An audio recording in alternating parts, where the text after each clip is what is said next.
ইতিহাসের পাতায় এমন কিছু প্রশ্ন থেকে যায় যেগুলোর উত্তর হয়তো আমরা কোনোদিনই জানতে পারবো না, কিন্তু সেই প্রশ্নগুলোর কারণেই মানুষ ভাবতে শেখে, কৌতূহলী হয় এবং গল্পগুলো বেঁচে থাকে প্রজন্মের পর প্রজন্ম।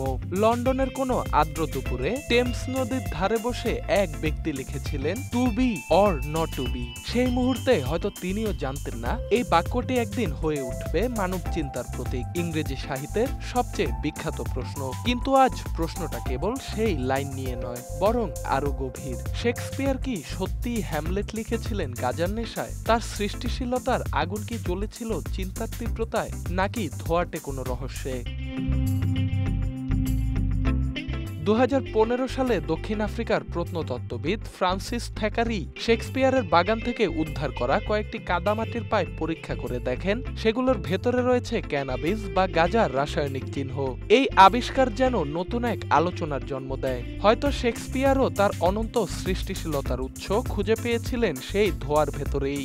লন্ডনের কুয়াশা, নাট্যজগতের ব্যস্ততা, মানুষের ভেতরের ভয় আর বিভ্রান্তি, এই সবকিছুরই মিশ্রণে জন্ম নেয় হ্যামলেট। আর তার পেছনে যদি কোনো নেশার ছায়াও থেকে থাকে, তবে সেটাই কি ইতিহাসের সবচেয়ে সৃজনশীল ধোঁয়ার কুণ্ডলী নয়? যুক্তরাষ্ট্রের লেখক স্যাম কেলি তার এক আলোচিত নিবন্ধে লিখেছিলেন, মানুষ এমন ধারাবাহিক সৃষ্টিশীল উত্তেজনার মধ্যে থাকতে পারে না যদি না তার মধ্যে কোনো মানসিক বা রাসায়নিক উদ্দীপনা কাজ করে। তার মতে হ্যামলেটের ভেতরের আত্মসন্দেহ, বিভ্রম আর মৃত্যু চেতনা সবকিছুই এমন এক মনস্তাত্ত্বিক জগৎকে প্রতিফলিত করে যেখানে যুক্তি ও অনুভূতির সীমানা মুছে যায়। ক্যানাবিস হয়তো সেই সীমানাটাকেই অস্পষ্ট করেছিল, যেখানে বাস্তব আর কল্পনা একাকার হয়ে যায়। তবে এটাও ঠিক যে এ কেবলই এক সম্ভাবনা, কোনো প্রমাণ নয়। না আছে শেক্সপিয়ারের স্বীকারোক্তি, না আছে নির্দিষ্ট কোনো প্রমাণ। তাই স্যাম কেলির ভাষায় ধোঁয়াটা এখনো রূপকী, বাস্তব নয়।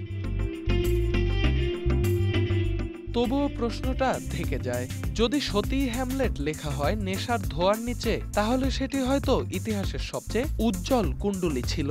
কিন্তু হয়তো সেই প্রশ্নের উত্তর জানা আমাদের দরকার নেই, কারণ হ্যামলেট কেবল এক নাটক নয়, এটি মানুষের ভেতরের ভয়, একাকিত্ব, দ্বন্দ্ব আর অস্তিত্বের অনিশ্চয়তার প্রতিচ্ছবি। শেক্সপিয়ার গাঁজার নেশায় ছিলেন কিনা ইতিহাস হয়তো জানে না, কিন্তু আমরা জানি তার লেখা আজও আমাদের চিন্তা করতে বাধ্য করে, প্রশ্ন জাগায়, কল্পনাকে নাড়া দেয়। হয়তো সেখানেই লুকিয়ে আছে আসল নেশা, সৃষ্টিশীলতায়, কল্পনায় এবং নিজেকে বোঝার নেশা। শতাব্দী পেরিয়ে গেলেও সেই ধোঁয়া আজও ঘুরে বেড়ায় মানুষের মস্তিষ্কে, হ্যামলেটের সংলাপে আর শেক্সপিয়ারের প্রতিটি শব্দে। শেষ পর্যন্ত ধোঁয়া মিলিয়ে যায়, কিন্তু প্রশ্নটা থেকে যায়, শেক্সপিয়ার নেশায় লিখেছিলেন নাকি তার লেখাই আজ আমাদের নেশায় রাখে? হয়তো সেই নেশাই সৃষ্টিশীলতার সবচেয়ে পবিত্র রূপ। মিসির হাসনাইন, ঢাকা এক্সপ্রেস।